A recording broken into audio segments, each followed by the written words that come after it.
Hi guys, I'm back on. Like I said, I'm so sorry. I was so hungry as usual, and I literally had to run and whip something up really fast. Super duper hungry. I feel like I'm always hungry when I come on because I literally eat like once a day. Well, no, like twice. I'm not a big eater, never been a big eater. I literally have to remind myself, hey, you didn't eat today in order for me to remember to eat. So I'm gonna get back on TikTok. Like I said, complete missions to get $1 more. Okay, I don't know what that's about. Let's see. Uh,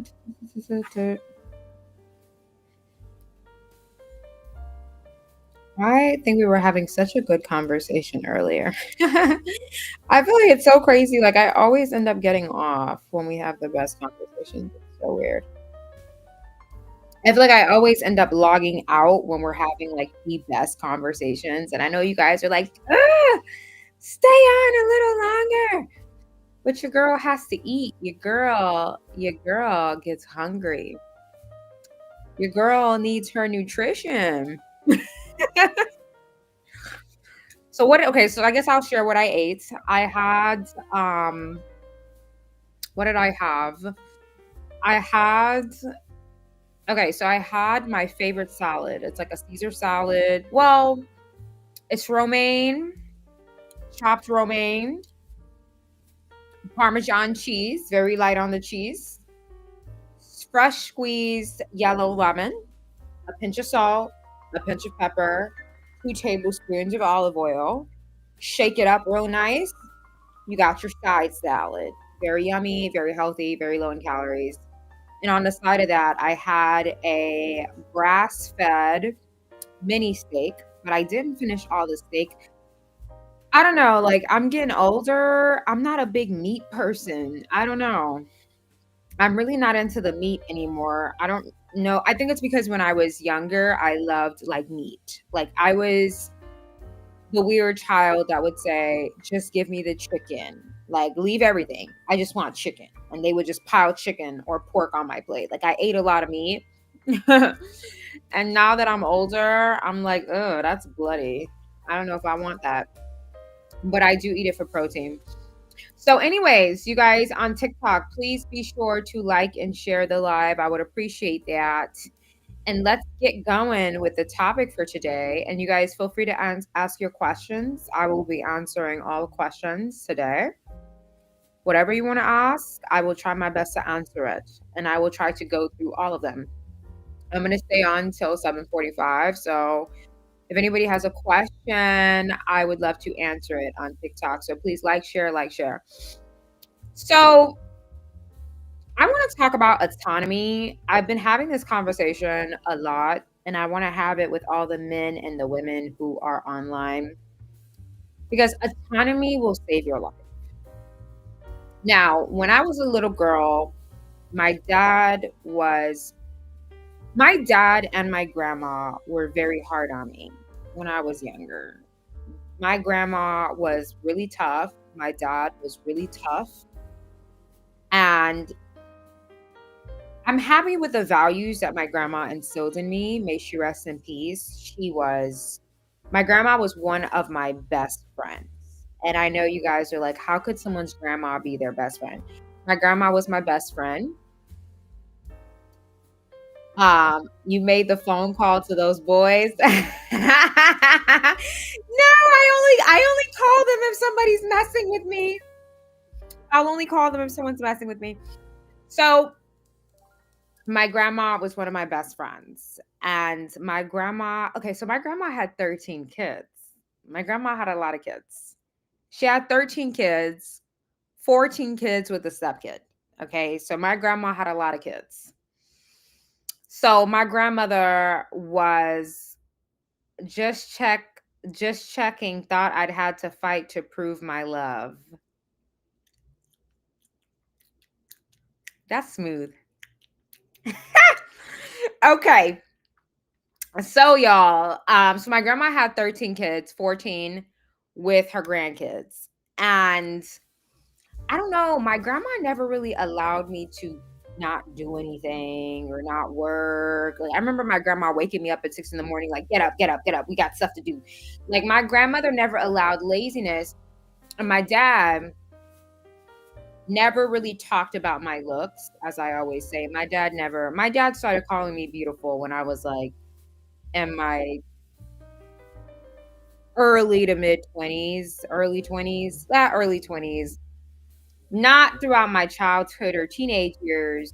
And it's crazy because me and my dad's mom, my grandma, may she rest in peace, we're twins. And it's weird because I've seen her in dreams before. We really are twins. It's like, it's scary. We're like doppelgangers. If I was to show you guys a picture of my grandma, my dad's mom, she is my doppelganger. It's very scary how we look so similar. And I never got to meet her, unfortunately. I've never met her. But we look the same. We're twins. Which means me and my dad are twins. Because my dad looks like his mom too. Right?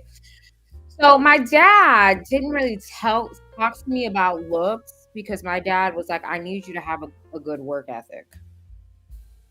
And he was very hard on me. My dad was very hard on me with work ethic and ensuring that I worked well and that I could keep up. And I never understood why. And he was really hard on me. And my family would always ask him, she's a little girl, like she's not a boy. Why are you being hard on her the way you would be hard on a boy? Because in island culture, when you have a girl, girls get more privilege. People are softer to you because you're a girl. And I'm not upset that my dad was hard on me. I'm happy that he was. Okay. And when they would ask my dad, why are you so hard on her? She's just a baby girl. My dad would say, because I don't want a loser man to think basic things are going to impress my daughter. So if I give my daughter the teachings and the knowledge to have a superior work ethic to establish herself, she's not going to be easily impressed by a random man. That's why I'm hard on her, so that she has what it takes to build a life for herself. So a man cannot just come in and take over, and because she can't eat, she has to deal with a man because she can't eat or pay for anything. My dad always told me that you can tell that man he knows where to kiss it because you'll be able to provide for yourself. So when my dad started explaining to my family why he was so hard on me, they're like, oh, okay. And then he would say, I'm not going to keep talking to Mel about her looks because I don't want her to be using her body to get where she needs to go. I don't want her doing that. So I want her to share her body with the man that she feels fits. I don't want her to be sharing her body as a means of survival. No shade to any ex-workers. I know I have a lot of ex-workers that support my content. Love you guys. I love everybody. Ex-workers, non-ex-workers, strippers, straight people, black people, Asian people, Indian people. I love you. I love you with the love of God. I think we have enough Christians that hate on people and that are very mean and judgmental. I want to let you know that I don't care what you do for a living or what you believe in. I love you with the love of God, and you're always welcomed in my space, and I will always love on you. And I'm not here to judge you. I am here to give you, the best knowledge that I know how, and to give you God if you want to accept it, if you desire to accept it. But I'm not here to be judging people about the decisions that they had to make or whatever particular situations they were in. That's not what I'm here to do. I think we have enough of that in religious communities, the judgment, right? But my dad was like really hard on me. Like, oh my God. I remember being a little girl. I'm like, I feel like I can't do nothing right. Everything I do is getting freaking shredded. Like, I can't do nothing right. And my dad was so hard on me because he's like, I need you to have hustle. I don't need you to be weak. He said life is going to require you to be very strong And you can't be crying about any little thing. Whatever happens to you, you figure it out. And when I would come and cry, if I'm studying for like bio tests, my dad was like, "What you crying for? Go in your room, shut the door, and study harder." "Oh, well, I can't get it." "Well, study more. Stay up till 3, whatever you got to do." And my dad was hard on me in that area because he knew that, life is cold. It's a cold world out there. So you're going to have to know how to keep up. And that is the challenge. That is the challenge that a lot of women, I think, are facing too, is when a woman doesn't have her life together, you accept anything. And I'm not even talking from men, I'm talking from people. I think that I always tell people, work on your value, increase your value. You want to know why? When you increase your value and you work on yourself, you don't have time for low quality connections, or because you're very busy, right? Your life has to be full, your calendar is full, your itinerary is full, correct? Because you got a lot going for yourself. And I always tell women to not give up, and as much as sometimes women will think I'm hard on them, I'm not hard on women because I don't like women. I'm hard on women because I want more for them, the same way I want more for myself. And sometimes as a woman, you're gonna have to grab yourself by the boots and figure it out, because nobody's gonna give you no handout. Who's gonna hand out stuff to you? Nobody's gonna give you a handout. And if they do, there's always something attached to it. There's always an angle there. So I'm always telling women, who I've been drinking so much water. Like I've been trying to have at least 8 of these a day. Is that too much? Yes, this live is saying, is this too much to have like 8 of these? I don't know. I've been trying to have as much water as possible, to eat as healthy as possible. It's been a challenge. It's been a challenge. I woke up this morning at what time? 5:30. I got dressed by 6. I ran 4 miles. So I ran from 6 o'clock to 7. Ran and walked.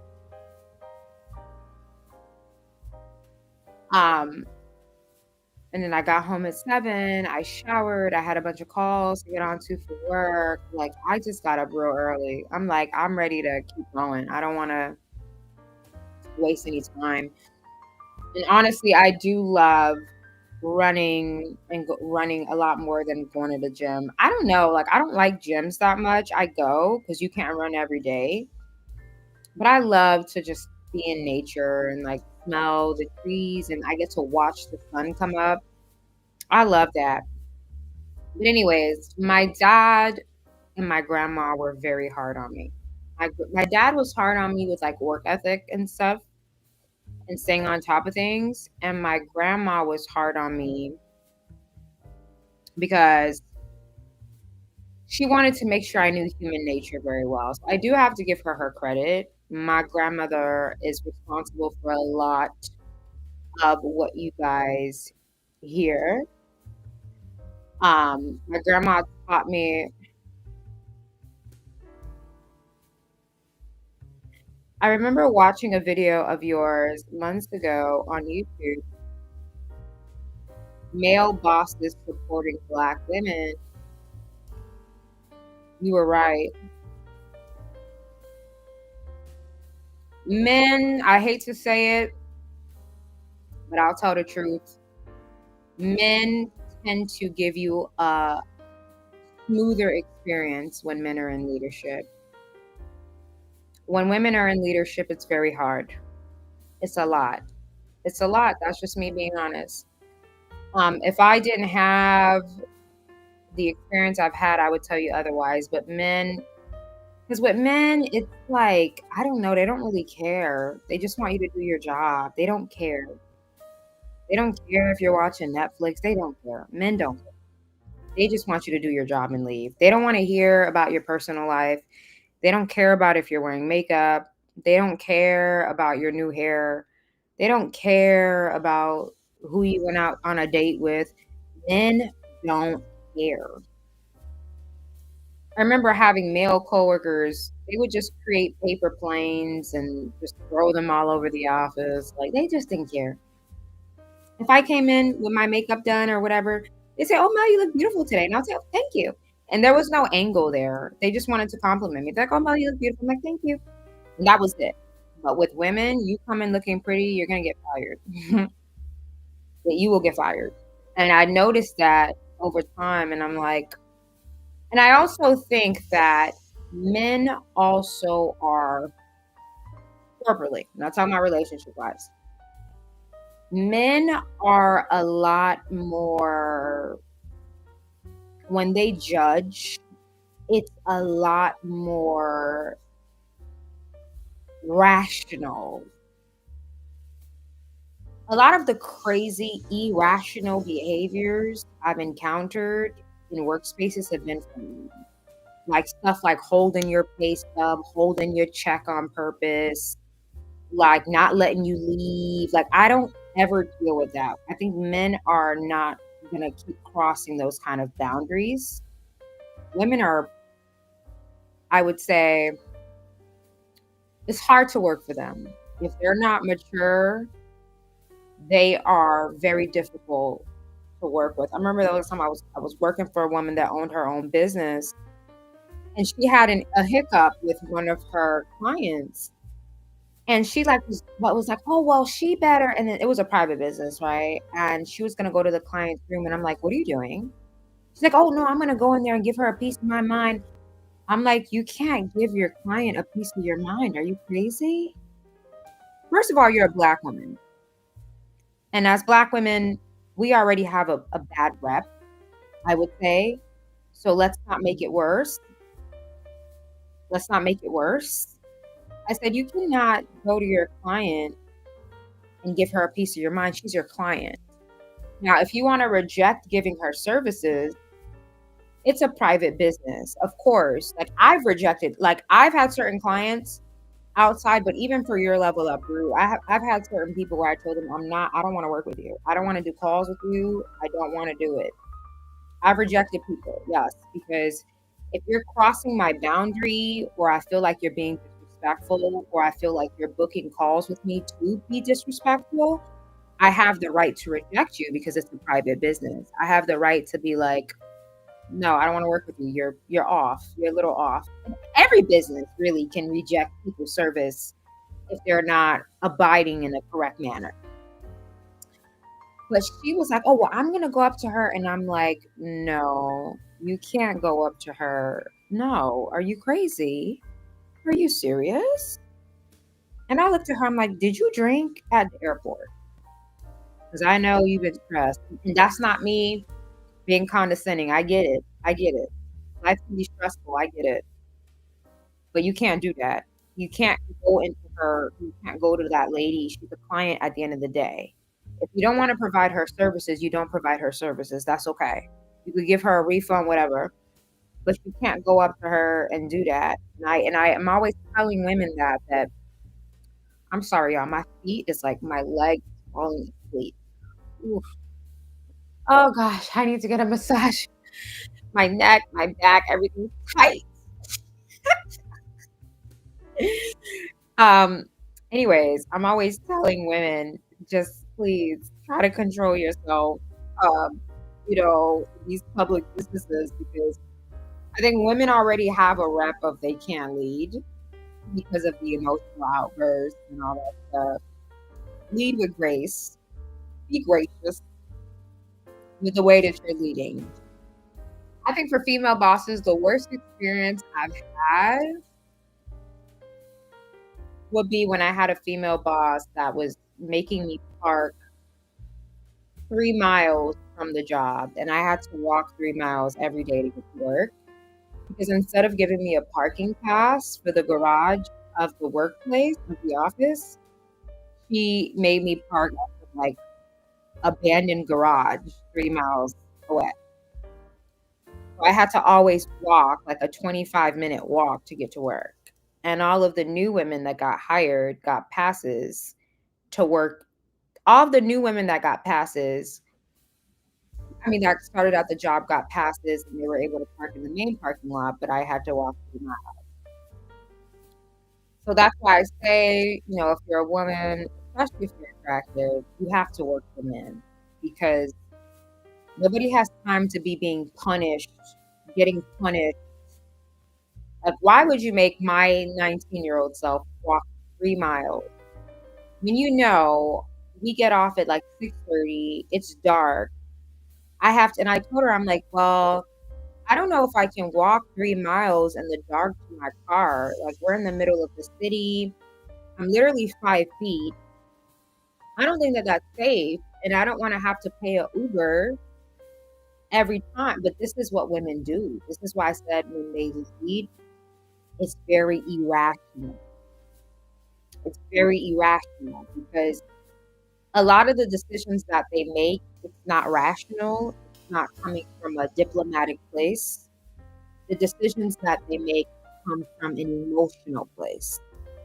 Therefore, they'll never be able to treat everybody the same. If you want your job, HR, to be getting sued every other week, if you have a female boss, 9 times out of 10, there's going to be constant reports that HR is going to be getting calls from lawyers all the time because they're not gonna operate in a way that's integrous.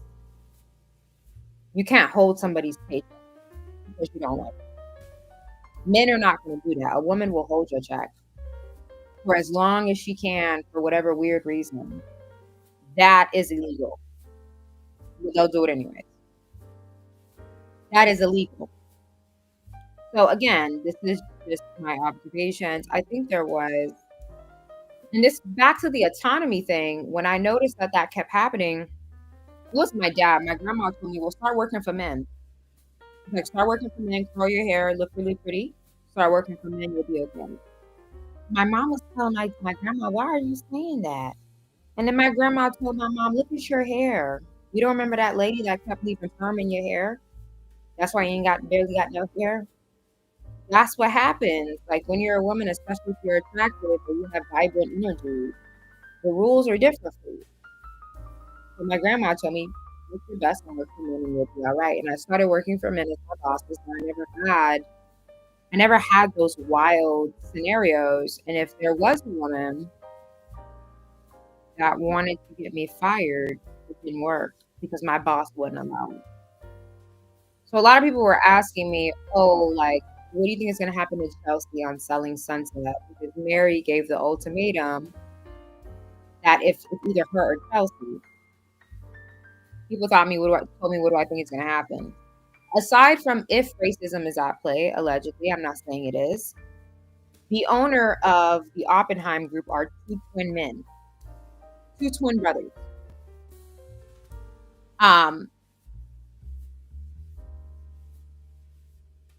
Two twin brothers.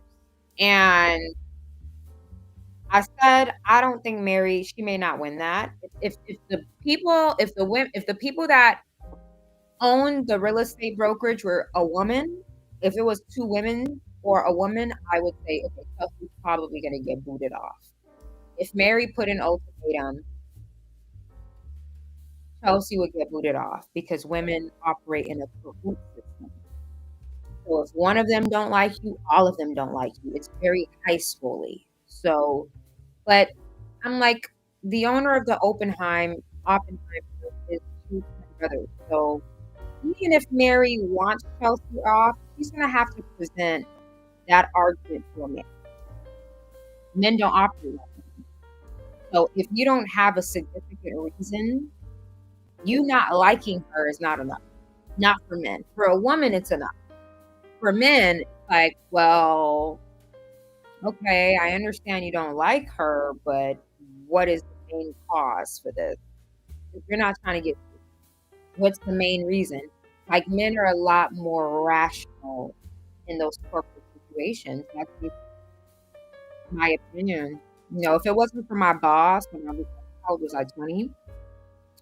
If it wasn't for my boss, I would have been out of a job because there was a lady there that she wanted me out. And when my dad started yelling at me, when I was 20, my dad started yelling at me, and my dad's like, "Oh, well, you can't keep a job, you can't." And then my grandma was like, "No, she works well. There has to be some type of other factor. It's not that. It's not the way this." Because my dad was making it seem like I wasn't working well, or I wasn't working efficiently, or I was being late. And then my grandma was like, "No, no, no, no, no, no, no, no, no. Mel works well. No, that's not what it is. It's something else." And that's when my grandma gave me her piece of advice. And then I ended up having my first major male boss that taught me so much. He was a Jewish guy, like 60. And the lady there wanted to get me fired for whatsoever reason. And she did exactly what Mary did on Selling Sunset. She told my boss, she said, either me or Mel. My boss looked at her, and I remember hearing them. It was an all glass office, skyline, skyrise office. And I remember saying, "Oh, well, if she doesn't leave, I'll leave. It's either her or me." And he's like, "But I don't understand. What did she do for you to make it a her or you? She never put hands on you. She never cursed you out. She never disrespected you. Why?" But that's how women operate. They try to emotionally manipulate people to get rid of whatever woman they find threatening. That doesn't really work on men. And my boss told her, "Well, start looking because I'm not firing you." He said, "Start looking, start looking. And when you're ready, let me know so I can post your job on Indeed. Because you're asking me to fire somebody just because you don't like them. That's not how the world works." Her work ethic is perfect. If I fired her, it would be a lot of complaints because the independent contractors really like her. The CEO of the company likes her. He likes her. So if I do this, my job is going to be on the line too because it's not going to make no sense. He told her, "Find another job." If that's what he said, "I'm not firing you and I'm not telling you to leave.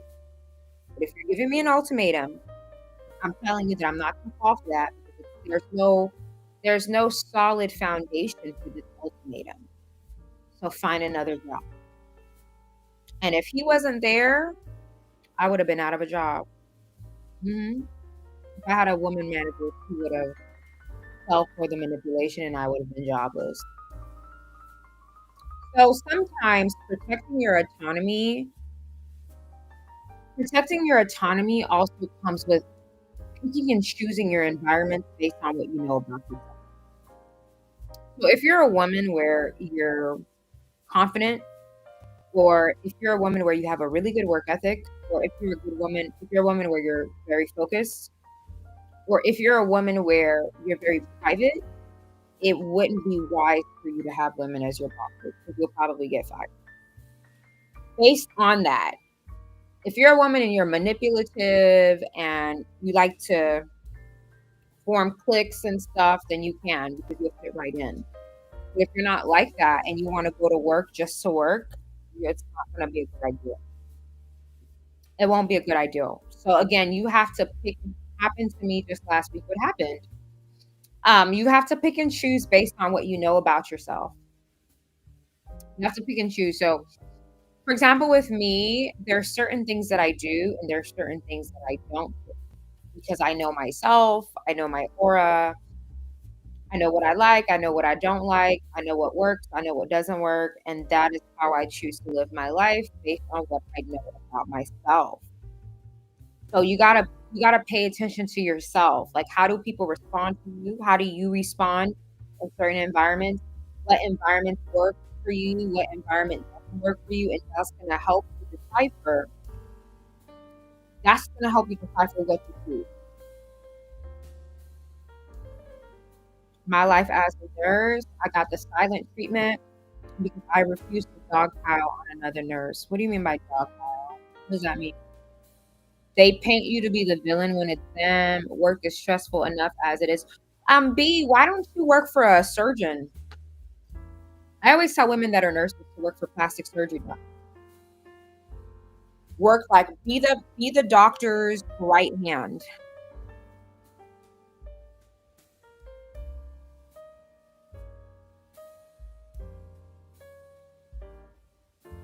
In the nursing world, there's a saying, nurses eat their young. I don't know what that means. Recent job, I left the manager over 40 plus, acted very immature, threatened and high schoolish, and had influence on other women. I don't deal with that because I don't even go into those environments. I don't even interview for those type of places. I go to the interview. What I do is, if I'm interviewing, I'm going to research the company and I'm going to research the name of the person that's interviewing me. And usually, if I see it's a woman, I don't even go on the interview because I already know what's going to happen. Is it always going to happen? No. But again, when it comes to your money and your progress, it's not about the minority, it's about the majority. And if you're a woman and you're well put together, especially if you're a black woman, oh God, don't get me started on black women in corporate America. Black women have to literally go to work in a ski mask. You can't even let them know you're black because the minute they know you're black and they see your face in the camera, the microaggressions are going to start. You got to wear a ski mask to work. You got to have on a ski mask. Because if they even find out that you're black, like if your name even sounds black, they're going to get started. Okay? You literally got to wear a ski mask and keep your camera off. Don't let them find out you're a black woman. Because if they do, you are going to get bullied. Black women in corporate America, no ma'am. If you're a black woman and you're trying to get a job in corporate America, you need to work for white men over the age of 55. This is for black women. For women in general, especially if you're attractive, you want to work for a man. But if you're a black woman, white man over the age of 55. If it's not a white man over the age of 55, don't take the job. The older, the sweeter. Honey, a white man, 55, and I'm getting online looking like this on our Zoom calls. Oh, baby, I have a job forever. What? I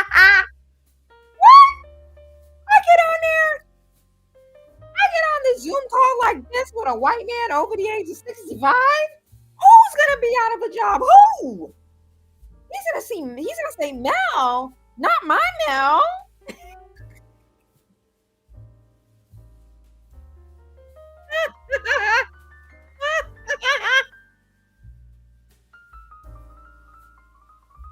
Honey, it's gonna be promotion after promotion. Okay? Okay? All right. I know that's right. Come on, looking like this. Hi, Walter. Walter, what was your Walter? How was your weekend? What did you do? Walter, I want to hear all about it. What did you do this weekend? Oh, baby, I got a job forever. Are you kidding me? White man over the age of 55?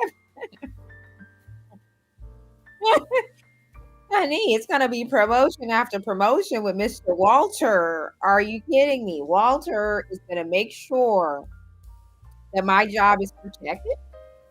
Walter is going to make sure that he's saying the best things about me to the CEO and the COO.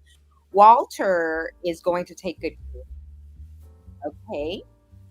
Now, again, how do I know that? Why do I know that? I've been working since I was 14, you guys. Okay. Where can you find a Walter? When you're interviewing, you need to look at the chief executive officer before you interview for any company. You need to look at the staff. Who's the staff? Who's the COO? Who's the CEO? Who's your supervisor? Who is your supervisor? Look at the board. Okay, do your research. Go on Glassdoor, and then you got to look at your demographic. A white woman in corporate America will be fine. If a white woman is in corporate America, she will be fine. She'll fit in anywhere. Anywhere she goes, she will get picked. That's me being honest. A Latina will get privilege really everywhere. Yeah, the Latina will be fine. Asian woman, I don't know too much about Asian women, but black women, oh, you got to be very strategic. Very strategic. Black women, white man over the age of 65. If you don't click the Zoom call, if you don't click your camera and his face don't look like Donald Trump, with that side swoop going in one direction. He's not the one. He's not the one. He gotta look like Donald. If he don't look like Donald Trump or Biden shaking like this, if he doesn't look like Donald Trump with the side hair going like this, maybe he's not the one. He's not gonna be a good boss. He needs to look like Donald Trump over the age of 65. And if his button up is not real tight around the neck or it's falling down, it's not gonna work, my dear. He needs to be looking like Donald Trump. And you need to go on looking real cute, ladies. Black ladies, straighten that hair. Whatever you gotta do, if it's braids, whatever, put it up in a nice bun and be like, "Hi, Mr. Walter, how are you? I'm so happy to meet you today." Wow, I read so much about the company. It's amazing. It's beautiful. Everything just looks wonderful. I did my research. I'm very excited about this interview today. I really am. I really am. Everything looks wonderful. Everything looks wonderful. I love it. You guys have great reviews. I love the company culture. I mean, Walter, I've been, I couldn't sleep at night thinking about this interview. It's just, I'm so excited to be here. I really am.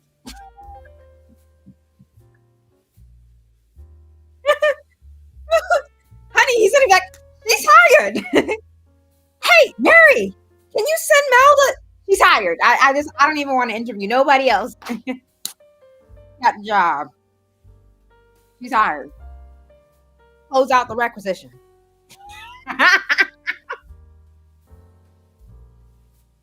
Close out the requisition. I picked my choice. Well, Mr. Walter, I cannot wait to start working with you. Thank you so much. I'm so excited. It's going to be a wonderful experience. I mean, and then you go in there as a Black woman and you hustle and you know how to work and your work is good. Oh, baby, you're going to move up to VP like overnight. But if it's any other demographic, it's not going to work. I'm telling you. It's not going to work. If it's any other demographic, it will not work. You are right. In my old job, an African American girl told me she worked for Donald Trump and she said he was so respectful, kind. Yeah, but that's the dynamic between Black women and white men and in corporate spaces. And so Black woman works well and she's on her Olivia Pope vibes. It's going to be a wonderful experience. And it's weird. When you think about it, Black women in slavery, like, how do Black women mesh with? It's weird. You would think that no, it wouldn't work. That's the only demographic. If Black women, and I'm speaking in general terms, okay, I'm not trying to bash anybody, okay? If a Black woman works for white women, it's not going to work. If she's attractive, they're going to have a problem with her. The main character energy is going to get triggered. They're going to fire her. They're going to bully her and then emotionally abuse her and fire her. That's the no-go. That will never work out under any circumstances. Under any circumstances, it will not work. And I live in a predominantly Caucasian neighborhood. I've had so many Caucasian friends. It's not me taking a jab at white people. I'm just saying that for Black women in corporate, that's not going to work. It will not work. Black women and Black female supervisors, forget it. It's that competitive spirit. It's not going to work. If he's attractive, forget it. Black woman and Black man, it will not work. A lot of Black men have been programmed to view Black women as undesirable. So that's not going to work. That's not going to work. He will bully you and he's going to promote every other race but you. It's not going to work. And I noticed that. There was a time I went to a doctor's office. I had to use an African American doctor. And when I went to his doctor's office, I noticed every single girl in there was Latina. No shade to Latinas. My sister-in-law is a Latina. My sister-in-law is Cuban. No shade to Latinas. But I found it really odd when I went in there. I'm like, why does this guy have a staff of 15 women and it's only Latinas? And this is a Black doctor. 15 Latinas.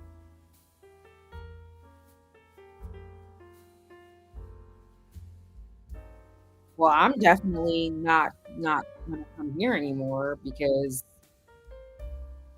Again, I look at stuff. I look at things in detail. So I'm like, and I'm not saying that because someone's black, you're obligated to only give work to black people. That's not what I'm saying, because there's a lot of black people are destructive towards other black people. That's not what I'm saying at all. But excuse me, what I'm saying is it's just you have a whole staff, like 15 spots, like not even one to a black woman or a black man, not even one. You're not qualified to have one seat. That's scary to me. That's very scary to me. And when I saw that, I was like, I found that out. And then when I look at companies and I look at the chairman or the board, and I see it's all men on the board, I'm like, okay, so there's some misogyny in this company. Like, you guys have been this company has been around for 100 years, and you're telling me that there's not one woman on the board. The board is full of men. And I'm looking at the history, 10, 20, 30, 40 years, no women on the board. So that means that a woman will never be a VP at this company. It's never going to happen. So you guys got to learn how to pay attention to what you see. And I'm going to give you guys a couple of nuggets. Black women, like I said, have to work for white men over the age of 65. The older, the sweeter. Okay? Makes you look real good too. They'll take care of you. And know your stuff. He'll teach you everything. He'll teach you everything and more. Okay? White women will usually be able to thrive in whatever space they're placed in. Okay? Latin women, I think Latin women will thrive more, believe it or not, in black spaces ran by black men. Yeah. Latin women want to make it big, find a multi-million-dollar company where a black man is in charge. And that is me. Again, I'm not talking from bias. You guys know I keep it real. I give it to you straight with no chaser. Black men fetishize Latin women. They're very obsessed with them. So if a Latin woman wants to make it big, find a black business owner man, and he will run the whole company. Right? That's the best fit for them. Outside of the best fit, they will pretty much thrive wherever they are. They will thrive. Asian women, I don't know too much. I don't know too much about Asian women, so I'm not going to speak on what I don't know about. What other black women? I already talked about black women. Yes, I do still book sessions. You can visit yourlevelup.net and book a chat. And again, all this stuff that I'm saying, you guys, I've been working since I was 14. I've been in HR. I've done all of it. I've worked for every demographic you could think of: Russians, Persians, Italians. I'm very well integrated, right? Like my high school was all Jewish and Italian. So I've never felt awkward around other races, right? I've never felt awkward around other races. I'm well integrated.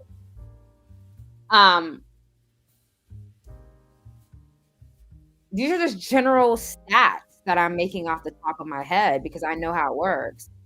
What about young white men? Can black women work for young white men?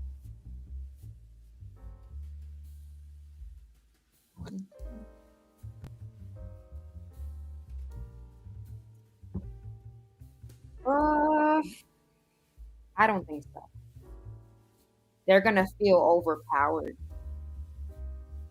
Black women's energy is very strong. And I don't mean aggressive. I don't mean mean. That's not what I'm saying.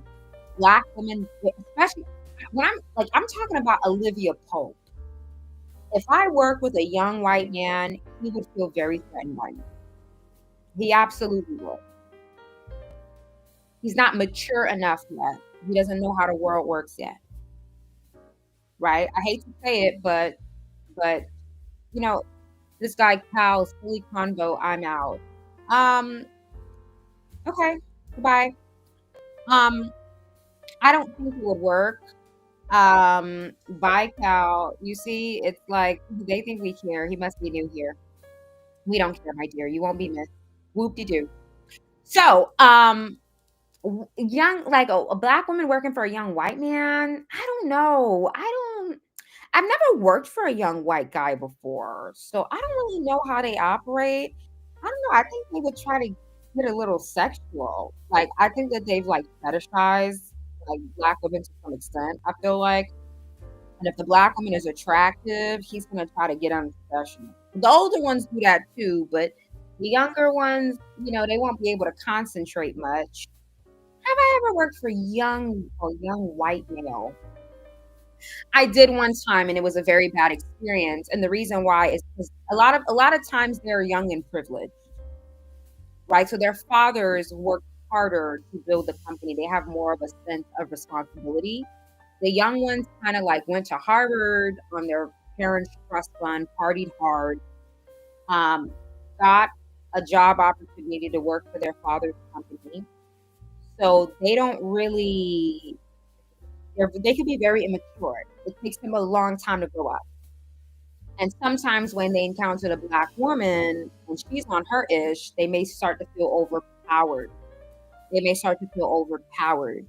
So for black women, especially if you're strong and intelligent, you've got to be for an older white man who's been established in the company for decades. And he doesn't feel even an ounce of intimidation. A young white man, he hasn't went through the fire yet.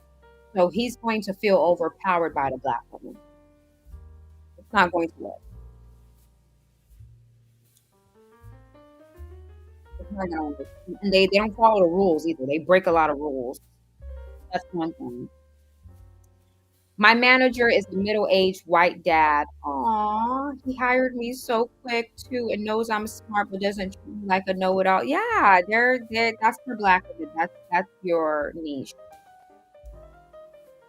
Yeah, they're just too wild. They haven't gotten that party out of their system.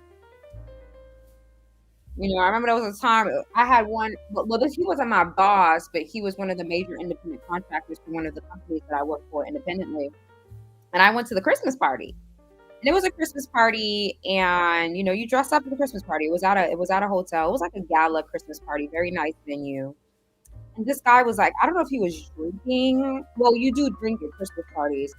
I don't know if he was drinking a lot, but when I got there, he started like being really touchy.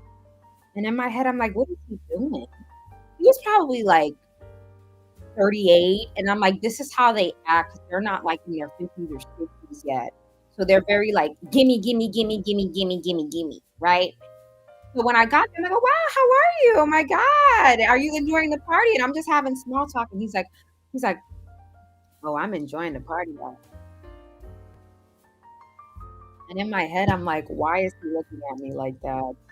What is he doing? This is just, you're my boss, kind of, sort of. What are you doing? And, it just started getting really weird. And I'm like, this is getting odd. Let me go put me on the other side of the bar because what's his problem? And that's what I'm saying. Like that entitlement that they kind of naturally have because they kind of run the world. When they're young like that, they don't really have those boundaries in place like the older ones do. So they get very like this, and they lose their um, professionalism, I would say. So I stay away from them if they're young. I do the older ones when it comes to like bosses and stuff. I worked with a younger white man. He folded like a chip, everything I was saying. Exactly. I'm telling you, I have a lot of experience, you guys. I have a lot of experience. I'm telling you, I may be young. I got a lot of experience. I work with a younger white man and he folded like a bag of chips. Everything Mel is saying is the truth. I've worked with an older white man and he held it down. Exactly. The younger ones are too wild. Like they don't want to follow rules. They come to work hungover. Like I'm telling you, it's like they come to work hungover. They pull up in the Porsche that their dad got them. Like they I don't know. They're not there yet. They're not there yet. So they pull up drunk still from the night before, partying on a rooftop or on someone's boat. They're very touchy. They'll try to flirt with you during meetings or put their hand on your knee. Like, I've dealt with all of that. So I know what I'm talking about. The young ones, no. Mm-mm. And I'm not coming to your house after work. So you can forget about that too. Right? It's like you got to keep putting boundaries in place with them because they are very touchy and like, and they kind of fetishize the black women a lot, especially if you're attractive. They're gonna fetishize you when they're young. You're gonna remind them of some random girl in high school that was in the cheerleading team, but it wasn't a thing to go after a black girl at that time, so they never did it. But now that they're older, they have the free will to do it, and they want to experiment with you. And it's like, no, this is my job, and I don't want to feed into your fetish, right? So the older ones are a little bit more mature. Younger white man was very soft. He wasn't a creep, but he clearly couldn't run. Yeah, they're just too hungover and partying. They can't really do it. I noticed that. I take that back. The young white man helped me out tremendously in the military, but they did fetish. Yeah, I mean, black women. That's. I'm telling you, that's what you gotta go for. White men below the age of 40 are narcissistic, like you say. I don't know. I wouldn't say narcissistic. They're just very like loose. And I don't mean sexually. Like they don't really take anything seriously. Like I don't know. They're like they remind me of the turtle from Finding Nemo. Like, yeah, dude. Like they just don't really care about anything. They are like the turtle from Finding Nemo. Like they don't care. They just want to have a good time. And they're able to run the company because it's really their dad running it from behind the scenes anyways. So I just, they just screw everything up. Yeah, that's just my experience. I have a lot of experience. Like I'm telling you, that's the cat. Like I would walk into the craziest scenarios when I had a young white male boss, and I'm like, you can't do that, right? He's like, shh, just don't say anything. And he would start like, and I'm like, no, you can't do that. That's the least. Nobody's gonna know. Who's gonna tell him you or me? And in my head, I'm like, I cannot work for this guy. Like, I need to leave. Like, he is kind of a mess. He smells like alcohol. Clearly, he was drinking. Like, no. Like, and then I don't know. It just doesn't work out. They have to be older. No. It doesn't work. They're not mature enough. I think touchy-feely is white culture around melanated people. Worked around white women who always try to touch my hair. I just, for me, when they're young, it's just no. Like I end up doing the job, right? And then they become over reliant on me. I'm like, wait a minute, I'm not on a plantation. You're not about to have me run your dad's company. No, this is your responsibility. Like it's always a bickering. I don't know. For me, they got to be over the age of 55. Anything under that, it just doesn't work out. It doesn't work. And they try to get flirty and touchy. I'm like, oh, no one's gonna. I'm not gonna tell anyone. Like they're just, I don't know. They're very like. They remind me of Chuck Bass. They are literally like a Chuck Bass. Like they don't take nothing seriously. Their trust funds are ginormous. They've never really had to work hard for anything. They just got a company thrown on their lap by their parents. So it's usually a mess behind the scenes. So no, uh-uh, nowhere. Mm-mm. And they're very inappropriate. Okay, very inappropriate. Very inappropriate. The older ones are serious. They've already been through that. They're in their 60s. They go on their boat. They go fishing on the weekends. Like they're on top of it. The younger ones, they are not. What if you're looking for a husband? You may be able to bag. You may be able to bag one. If they see you're smart, and they've grown out of that. Because the whole notion of black women are not desirable, that's a black man thing. I hate to say it. Like that's really a black men are the ones that are pushing that narrative because they don't want black women being desired by anyone unless it's under their domination. which is why they give black women with other races of men a really hard time. They don't understand, why would another race of men want her, my own race, if I'm fighting to get the other race? Like, they can't comprehend it. So you are very much desired, especially if you carry yourself well. You stand out. Okay, get rid of the gum. You don't pay my bills or own this platform, so let's get you out of here. Bye. Okay. Um, you can't tell our secrets about our boats. Yeah, they're usually on the boat fishing. Like, I'm telling you guys, I know all nationalities very well. Okay, let me see if I can name them to you. If they're Arabic, if they're Middle Eastern, they're hustlers. Okay, Middle Easterns are hustlers. Okay, they hustle. They work hard. They hustle. They push themselves. Middle Easterns. No, if you're black woman, Middle Eastern men and women. The women will love you. Oh God, Iranian women. Oh yeah, you're good. You're good. Middle Eastern men, you are so good. You may even bag a husband. You're Middle Eastern. Yes. Um, Asians, Asians are very reserved. Like, they just want to work and stay out of trouble. They don't want to be involved in nonsense. I already said, for Hispanic women, if you find a black man that is the owner of a major company, you will be completely right away. Black men are obsessed with Hispanic women. That is the best environment for you. But if the Hispanic woman wants to work in the environment with a white man, you're going to now have to compete with the white women, and that's going to be difficult. That's going to be difficult. That's the battle that's going to be really hard. But with a black man, you're automatically at the front of the line. So with white men, with the black woman is a little bit more protective. The white man, you want to know why the white man fights so hard for the black woman in corporate? Because they love the black woman. Black women and white men are compatible with work ethic, passion, drive, and ambition. That's what they have in common. It's like the white man falls in love with the way the black man works. He loves that. There's no victim mentality. There's no complaining. There's no parenting. There is no parenting. There is no caring. What do you need me to do? I'll do it. What do you need? What do we need? Let me know. I do it. What do you need? Oh, I need A, B, and C. Got it. Like, they make a good team, right? They make a very good team. Like, that's my observation. Like, black women will work for what they need to work for, and they will not complain, and they will get the job done. That is what attracts the white man to the workspace. Which is why they take the black woman and they put her under their arm.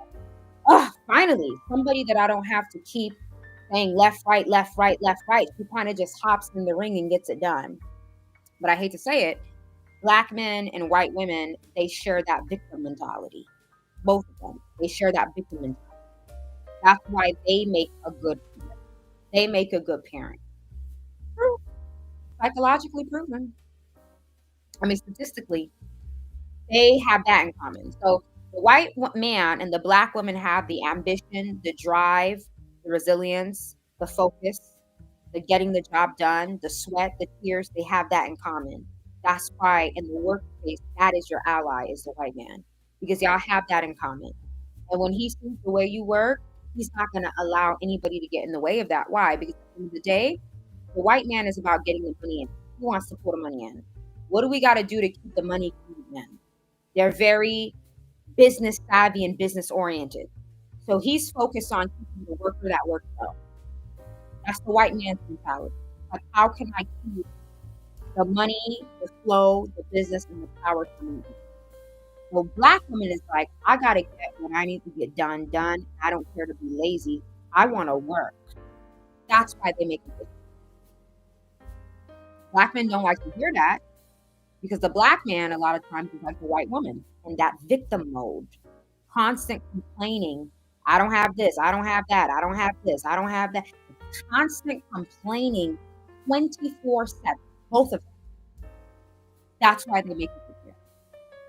While they're both complaining 24/7 about every little thing and nitpicking every little thing and pointing out every little inconvenience, the white man and the black man are like, let's get the job done. It's true. I know what I'm talking about. I see this. I'm a good observer. I may do some studies on this. I'm a good observer. That is what I've seen. That is what I've seen. And I think the black woman in the workplace, the most intimidating thing about the black woman in the workplace is nobody can outwork her. She works very well. Very, very, very well. That's where the intimidation comes from. While everybody's complaining, he's like, I don't need to complain. I just want to get the job done. So, but that can also work against the black woman because then you get overworked. Like people put too much on your back. So it's I know the dynamic. I know the dynamic. So that's why that's your biggest ally. I know I've watched it. I've lived it. I've lived it. I've been working since I was 14. I've lived it. I know what I'm talking about. My manager is a white man over the age of 55. I will sue because I know I can work and I work hard. He will always honor that. He will always honor that. He will put that above color. He'll put that above everything. It's about who's going to work. That's their mentality. There's not complaining or excuses with that. The problem with the WM, white women, WW, and black male, BM, not all, I'm just giving general stats, they complain a lot. That's why they make a good pair. Because they're going to just sit around and complain and nitpick while the other pair is building. It's true. It is true. I've seen it. They complain about everything. Everything is a complaint. Every little thing. It's laziness at its finest.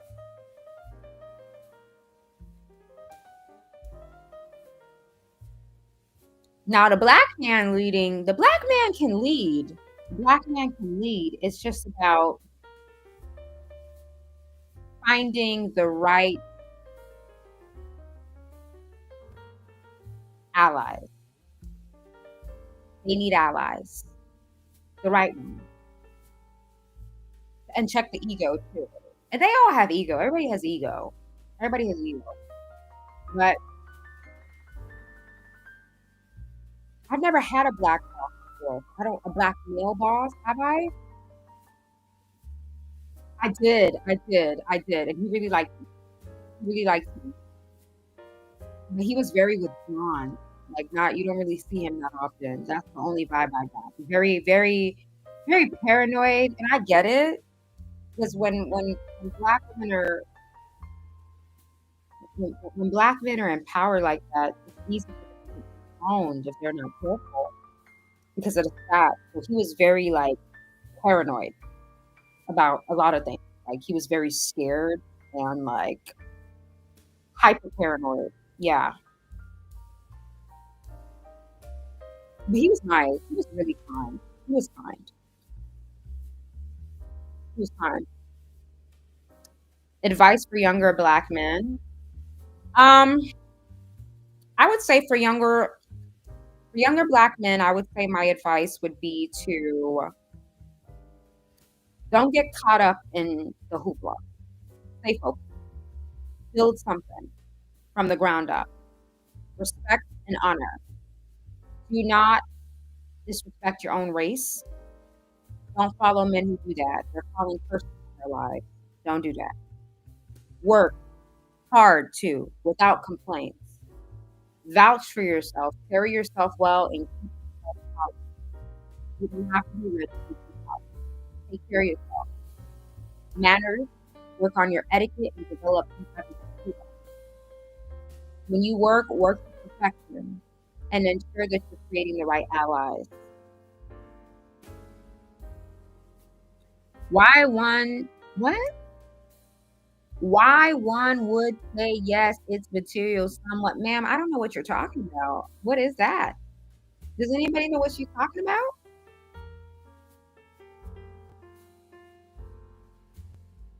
is she saying? Opinion about selling Sunset? What are you saying? What is she talking about? You guys know?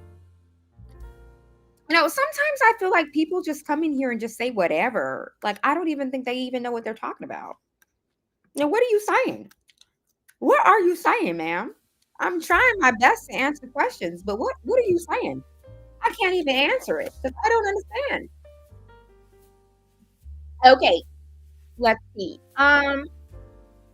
Opinions about selling Sunset and black women in the workplace. So I actually posted a video on Chelsea and selling Sunset and Bronze Babe Survivor Tribe.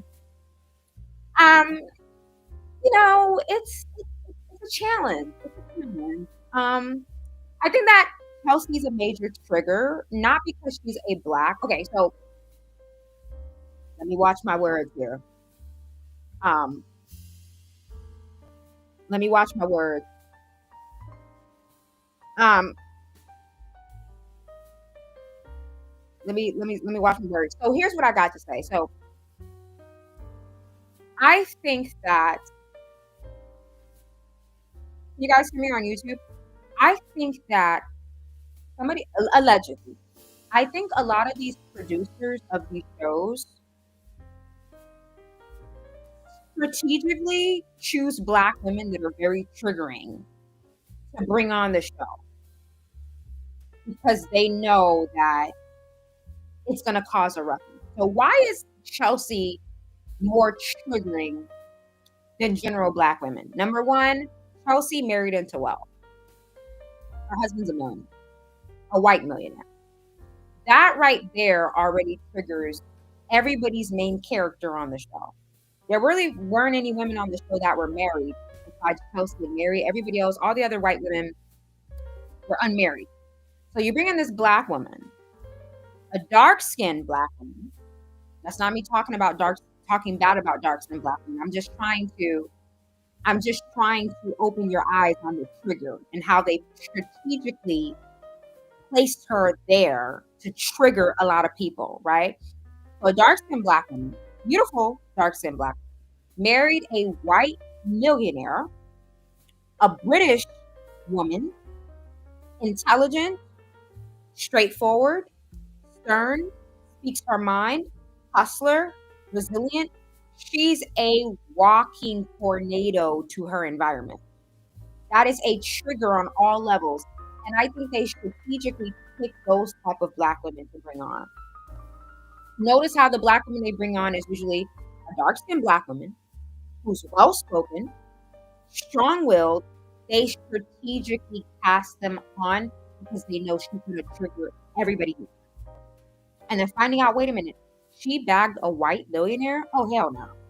So it's like they kind of had an issue with her from day one. Now, do I think that Chrishell and Emma are her friends for real? I do. I do. I think that Chrishell and Emma are really her friends. I do. I genuinely do. And I think that if anything goes down, they will fight for her. I do. I do.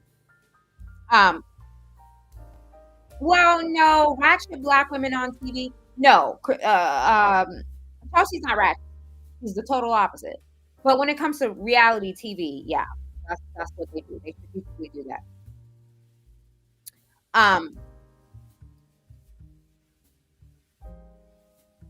So what was I saying again?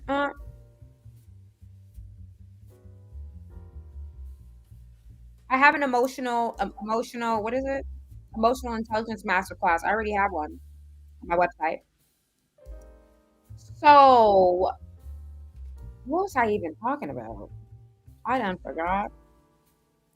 How do you move professional workplaces if your sexuality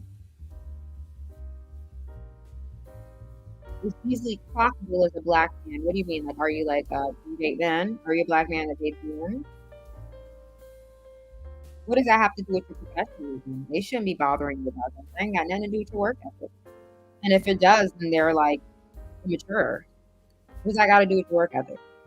Like, do you feel like you're being treated in a particular way? Was Chelsea pretty? I think Chelsea's beautiful. And I think she for sure glowed up after her divorce. Yeah. No, you haven't missed the entire live. I'm gonna get off in a little bit though, but the full live is on my YouTube. So, as I was stating, have strategy with your, what with what you represent. Um, I just think that you gotta like this stuff is not personal. When I say this stuff is not personal, when I say black women gotta work for white men over the age of 65, and Latin women are better off working for black men because black men fetishize white women, and white women are gonna, black men fetishize Hispanic women and obsessed with Hispanic women, and that white women will usually thrive wherever they go. Like, this is not me personally throwing jabs. I'm telling you my general observations of what I've seen. Okay, I pay a lot of attention. Okay, that's what I've seen. That's what works. That's what will work 9 times out of 10. Okay, it's not personal. Thank you. It's not personal. It's observational. Now, if a black woman works for a black woman, it's not gonna work. It will not work. It's too much rivalry. Like, I don't know. I feel like every other race of women, I feel like have solid messages. Like, the Spanish girl is going to defend the Spanish girl. White women are gonna do their thing. The Asian women are gonna group up and, but with black women, it's not like that. Mm. There's no solidarity. There's no solidarity. So you will probably get treated worse. That's just me being honest. I've seen it. I've seen it. How many times did I tell you guys? If you ever see somebody talking bad about me online, it's gonna be a black. It's not gonna be a black man. No. It's not gonna be a white woman. It's not gonna be a white man. It's gonna be a black woman. Behind every hate page is a black woman that's talking about me. It's this internal hatred, jealousy, weird thing. And it's like, because of that, they can't build together. There's no solidarity. There's no solidarity. None. So if a black woman is going to work for a black woman, you're not all the time, but you're not going to get the experience that you would like. She's going to treat the white girl better than you. She's going to treat the Latin girl better than you. She's not going to give you no grace. While on the other side, the other races will give their own race grace, but the black boss is not going to give the black girl grace. Nope. That's how it is. And it all started in our families. I had this one cousin that would always try to get physical with me and my mom. My mom is a bombshell. But yeah, when you go on her Facebook page and she hangs out with all her non-black white friends in Texas, they're beautiful. She doesn't have a problem with them. It's that internalized hatred. So when you understand that, you're going to move differently too. As a black woman, you will move differently. You will move differently. That's a story for another time, but you will move differently because you don't want to deal with that. You will move differently.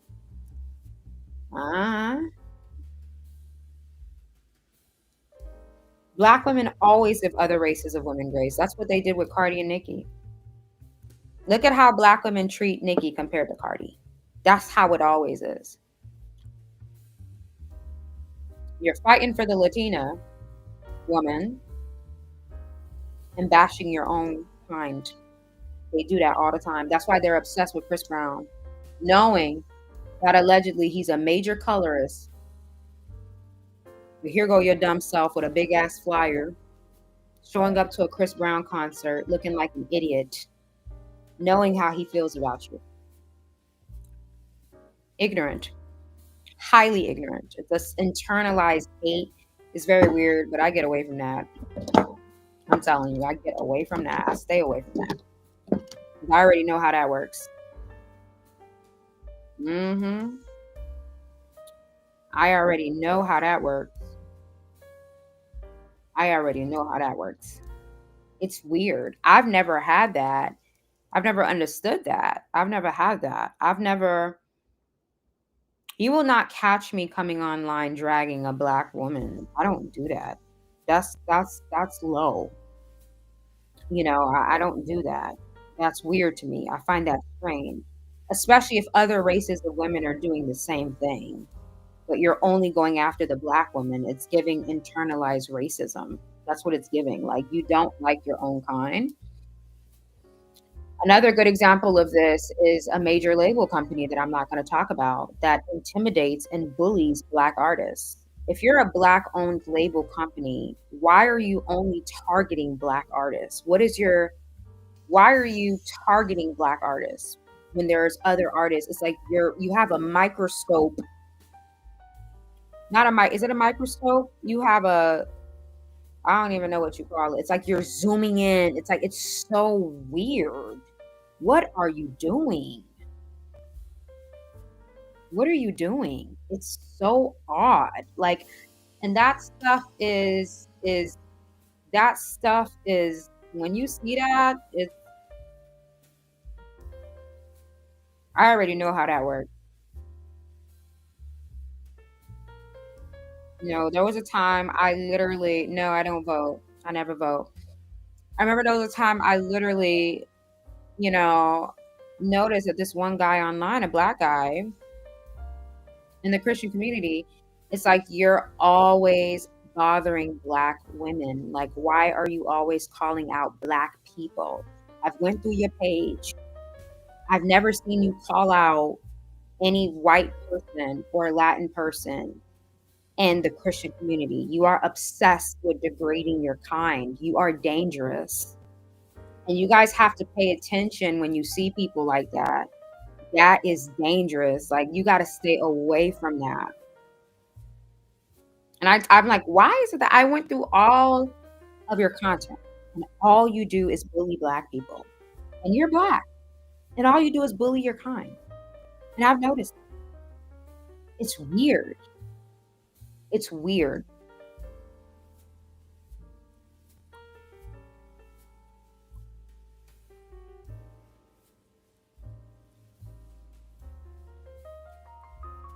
It's really weird. It's just, I don't know. I remember when I went to a church and the first lady was being a bully. And my cousin, the first lady was Latin, Mexican, very jealous, was causing a lot of issues with me. I don't know why. Sexual competition, right? And my black cousin, when I was explaining to her what was happening, automatically was taking the first lady's side. And it's like, dang, if you hate African Americans, just say that. Because it's obvious, like, how quick you are to take the opposite side without even hearing the full story. It's like, they will never be your allies. There will be no solidarity. And then when she ended up seeing that what I was saying about the first lady was true and all the crazy stuff came out, did I ever get an apology? No. Did I ever get a Mel, you were right? No. Did I ever get a Mel, I'm sorry that I was on the other? No. She just act like it didn't happen. And I see that stuff. And the more I see it, the more I'm very cautious with things. I can see the way that I can see the operation, right? And even when I would go to this church, the black women there would worship this first lady.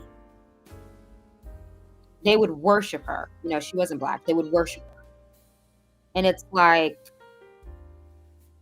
why are you? And then they would bully me. Worship her and bully me. We're going to worship. the basic non-black woman, and we're gonna bully the threatening, the non-black woman. We're gonna worship her, and we're gonna bully the black woman who is threatening. It's like you guys need a lot of therapy. It's odd. Lots of therapy is needed. Lots of therapy is needed. And it's weird because they would worship her, and I could tell she felt like they were all beneath her. And she didn't like me because I didn't, let's just say that I am not the type of person where when I'm around other races, I feel insecure or small, or I don't ever feel that way because, like I said, I'm very integrated. So I've never felt like I have to like decrease or diminish I've never felt that way. Like the way I am here, that's the way I am everywhere. It doesn't matter who I'm around. I've never felt the need to diminish. And I felt like she didn't like that. I felt like she wanted me to worship her the way the other black women did. And it's like, I don't have that problem. I hate to say it, but I have very attractive parents. I've raised middle class. I don't see any reason why I would worship you.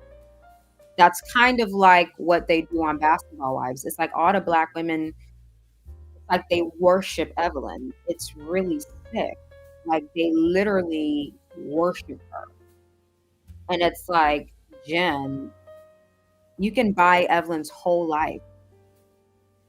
It should be the other way around. And I'm not talking about just for money. I mean, class and everything.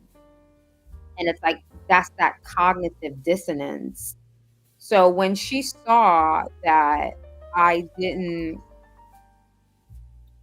worship her, she didn't like that. And she caused, this was a black pastor married to her. And I'm like, it's like they cannot see a black woman that has it all. It's they cannot digest that. And I saw the black women like bleaching down her seat for her. And I'm like, this is giving loser. Why are you bleaching her seat for her? Who is she? Who is she that you have to bleach her seat for her? Y'all are worshiping this woman that wouldn't spit on you if you were on fire. I've seen her meetings. She sits on a chair and y'all sit on the floor. That's how she sees you. Like trash. Imagine I'm having a meeting and I'm inviting women to my women's group and I have women sit on the floor under me. If it's giving narcissist. If I'm sitting on a chair, all the ladies that come are sitting on chairs. I'm not above you to put you on the floor. And the black women are sitting there like looking so stupid. Have some respect for yourself. Have some type of honor for yourself. They were sitting under her. I would never do that to women. I would never do that. To sit on a chair and have women sit on the floor underneath me. That's what she did. Because she feels like black women are under her. And they feel like she's above them. Now, I never showed up to her meetings. Why? I don't do church group things. I don't do that. So I never showed up to that. And second of all, I felt like there was nothing she could teach me.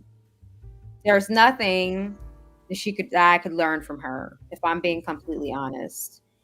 I know her story. And it's not giving bossed up to me. It's giving, I'm here because a man placed me here. And that's not me being shady. I understand if you're connected to a powerful man, but those women didn't do the work. So I can't really take direction from a woman who hasn't done the work. You are where you are because a man put you there. And I'm not saying that that's bad, that's good. I believe in hypergamy, but you can't teach because you are not where you are based on the works of your hands. You're where you are because of the work of his hands. So if I want to learn building, I want to sit with him because he did it. You just stood by. You were a bystander, right? And a lot of women don't like these conversations. They don't want to hear these conversations because it forces them to see themselves. I can teach. Everything I built was from scratch. There is no other person behind this brand but me. So I know what it feels like to start from the bottom. When I used to go on YouTube Live, it would be me and 6 other people. I know what starting from the bottom is. Everybody that was here when it was Moments with Mel, I know what it means to start from the bottom and build. So therefore, I have the credentials to teach that because I've done it. I'm not going to take advice from a woman where you're teaching, but you didn't do it. Your husband did it. So he's the one with the ropes, not you. He's just giving you a stage, again, because a lot of Black men are having high levels of cognitive dissonance with other races. And I think it stems from insecurity. That's me personally.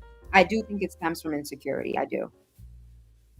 And I see her doing these things. And I remember my cousin said, oh, well, why don't you come? I'm like, because there's nothing she can teach me. Because before she got with him, she was homeless. There's no shade to her. There's no shade to her. People fall on hard times. But she was homeless, which means that she was not autonomous. And a man saved her. That is not the story that I want women to have. I want women to save themselves. So that man can respect you and not always remind you, hey, remember when you were on the side of the road? Hey, remember when you ain't have nothing? Hey, so a man doesn't have to talk that mess to you. He's going to respect you because you already had it together before he appeared. That's a bossed up woman, not you. And I don't give people titles that they don't deserve. And I know that's very popular in the community of women, just giving people titles because they're a woman. You don't want to make them feel bad. No, baby. I know what it means to hustle. And if I can do it, so can you. But I'm not going to give you what you don't deserve, which is why I never went to her classes, because what can she teach you? You couldn't even keep your life together. You're not responsible. You lack autonomy and responsibility and resilience. You can't keep up.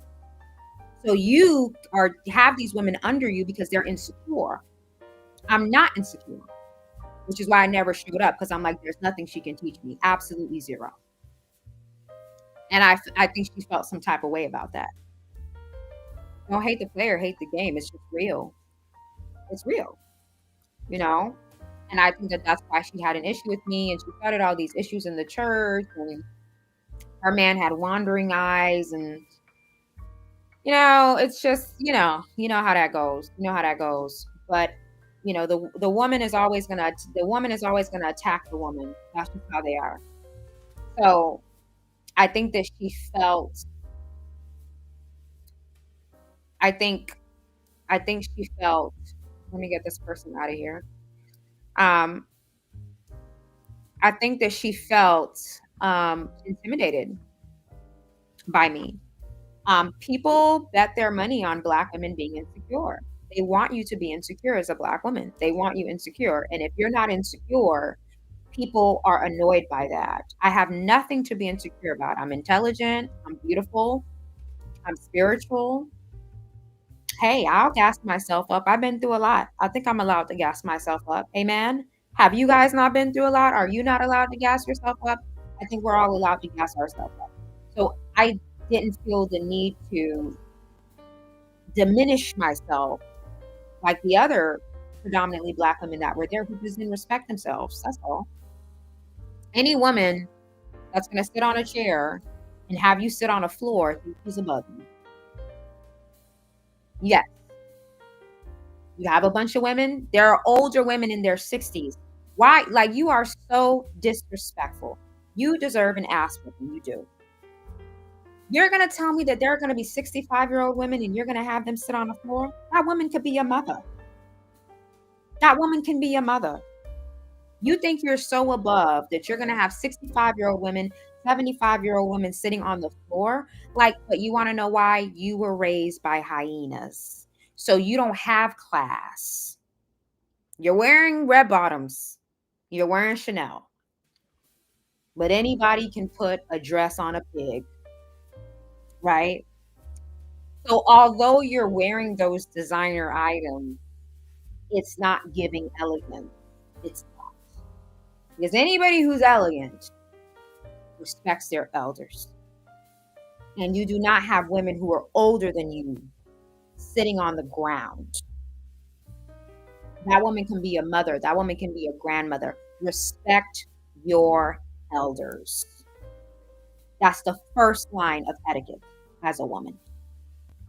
If you have a 65, 70-year-old woman behind you with a bunch of bags that she's trying to put on the tray at Publix, you let her go in front of you and you assist her. If you see a 75-year-old woman, a 65-year-old woman is outside and she's trying to put her groceries in her trunk and she's having a hard time, you go over there. You respect your elders. But the problem that I have is the Black men that overestimate these women and make these women have these big heads when they really ain't nothing for real. Because if you had any type of class, you would not have women sitting on the floor. Why do you only get the chair? If it's going to be a sister circle, I'll sit on the floor with everybody. We'll all sit on the floor in one big circle and hold hands. I get it. If it's a sister circle type thing, we can all sit on the ground. That's fine. But to have women on the ground and I'm on a chair, it's giving, y'all are my sons. Y'all are my peasants. It's not coming from a humble place. It's coming from a place of, it's not humble. It's not coming from a humble place. It's coming from a place of pride and arrogance. Now, some people will say, well, I'm prideful, I'm arrogant. No, I'm confident. I give people respect, period. But what she was doing, I was like, nah, And she had a big problem with me, a huge one. And mind you, we've never exchanged words. And this lady had a huge problem with me. And you have to know when somebody is doing something, are they doing it from a place of humility, meaning they want to help people? Or are you doing it to make yourself feel superior? And that first lady, she wanted my head on a platter like John the Baptist, y'all. She wanted my head. Black women, work on your confidence. So when you're around other races, you don't feel like they're above you in some way. That's the issue that I have with Black women, is praising other races of women while degrading your own. That is very popular in the Black community. Black men, if you don't want to date Black women, nobody cares. You are allowed to have your preference. But do not go online and degrade Black women as a Black man. It doesn't look good, and it's not giving what you think it's giving. It's not. White men don't respect you. They'll never respect you. When they see that, oh, they will never honor you. You can forget it. You can forget it. You're gonna go online as a Black. If you don't date Black women, it's okay. I don't care. If you're a Black man and you're like, I like Latin women, I like Indian women, I like white women, I don't care.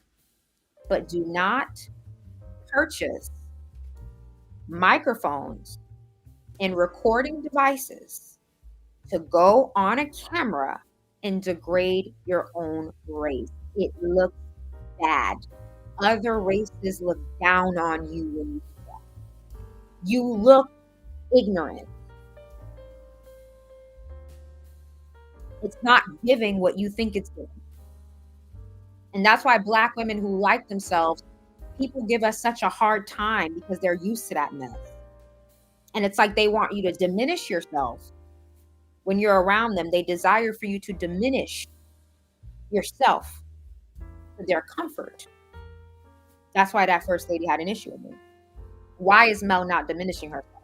Why is she not bowing? Because I don't have to. You are not above me, and I work harder than you. Let's not forget.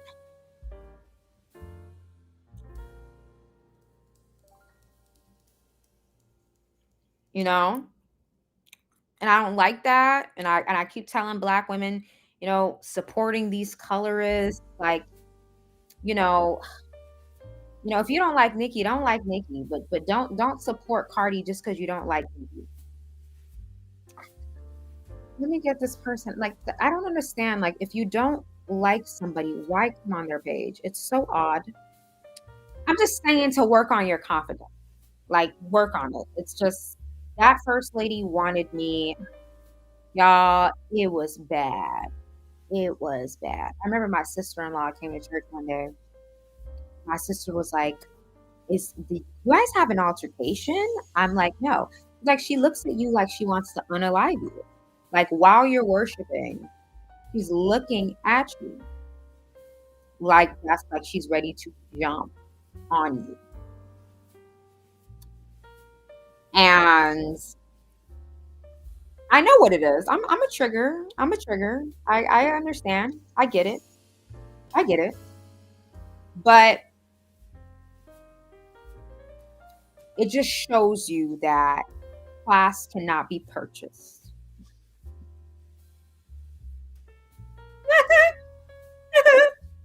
It can't be purchased. It can't. Class can't be purchased, y'all. It can't. If you put a dress on a pig, it's just going to be a pig in a dress. And you take that pig out, guess what the pig is going to do? In the dress you bought it. The pig is going to roll in that mud. Because a pig will always be a pig. And when I saw her character and the way she would look at me, the way she would look at my mother, the way she would look at other women, I'm like, who is this raccoon that this man grabbed and made a first lady? Because she's disrespectful to elders. She feels superior to Black women. She has people bleach down her chair. And another major role in the church, you weren't allowed to walk next to her. Nope. If she was sitting on that edge seat, you had to go around, all around the back to come back to the front. You were not allowed to walk past. That's how special. Why? A Black man did that to her. Black men are a major problem for Black women. That's me being honest. They're a big problem. Because if for a non-Black woman's ego to be that inflated that people can't walk past her, what are you telling this lady at night? You're telling her that she's God. What are you telling this lady? You're a first lady. You want to know what you should be? Wiping down tables, throwing cloths on people, saying, "Can I pray for you?" Greeting people. That is what first ladies do. You have to have a heart for that. This lady, y'all, you are not allowed to walk next to her. And she would leave before the service ends. Like, I'm like, this guy inflated this woman's mind. I can only imagine what he tells her about Black women at night. And then she was looking at me like she wanted to throw hands. And my sister-in-law was like, "Oh my God, no." I'm like, she's not crazy. If she comes over here, I'm going to knock her head off in front of everybody. It's going to be over. You're going to go to the hospital. It's going to be done. You're going to be on the floor. And 15 people will not get me off of here if you really want to play those games. 15 people will not get me off of you because I am a woman of class. I'm a woman of class. But don't start anything, won't be anything either. I also believe in self defense. I believe that some women have a deep rooted root of anger and they want to test the water, right? So it was just like when I saw that, I'm like, what is this guy putting in her mind that she feels so above everyone? It's really weird. Like when I saw 65-year-old women, y'all, on their knees trying to get up. Why would I make a 65-year-old woman, that is my elder, why would I make a 65-year-old woman sit on the floor while I'm sitting on the chair? You see women fighting to get up with their cane from sitting on that floor to come listen to this lady talk her mess when she ain't got nothing going for herself besides that man.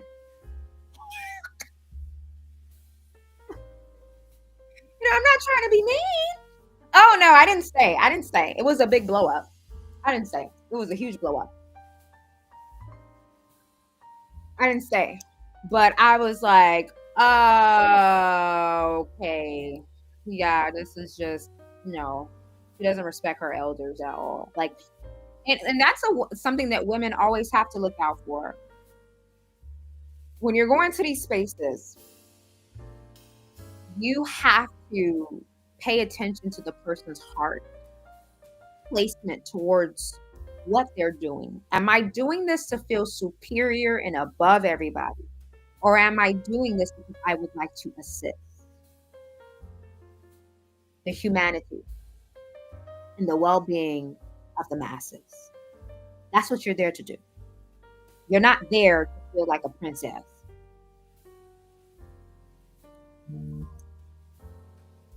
Right? So, anyways, you guys, that's a long story. I'll do a story time on my experience there. Y'all want that? You guys want? I will give you guys a story time. I will. It's a long one though. We would be sitting here for like 2 hours, but y'all, it didn't work out. It didn't work out, y'all. It was a tough week. It didn't work, and it was because she was just so threatened. She was so threatened. She was so threatened by me. Like all I would do was just sit there in my heels and just worship God, worship the Lord. And she just couldn't handle that. She would tell the cameraman to take the camera off of me. Hmm. Anytime the camera would get on me, she would go like this to the cameraman, and then she would whisper like this, and I read her lips. She would tell them to not put the camera on me. Like this jealousy stuff with women is real, you know. Women have really fooled society, but they haven't fooled me. The jealousy with women, it's real. It's real and it's nasty and it's dangerous. And I'm very aware of it. Yeah, she told the cameraman to not put the camera on me, but that's okay, honey. I got my own camera on me. All over the internet, boo. While you're still chasing that man, probably cheating with the next chick, right? Have fun with that. And your gynecologist visits. Because we know, baby, you go to the gyno all the time. Anytime a man is constantly cheating, women are having BV. So I know the gyno is tired of seeing her. Um, yeah, it's crazy. Like she would do that. Like she would literally tell them, "Good luck to the gynecologist," but at least she's keeping them in business, right? All right, you guys, bye.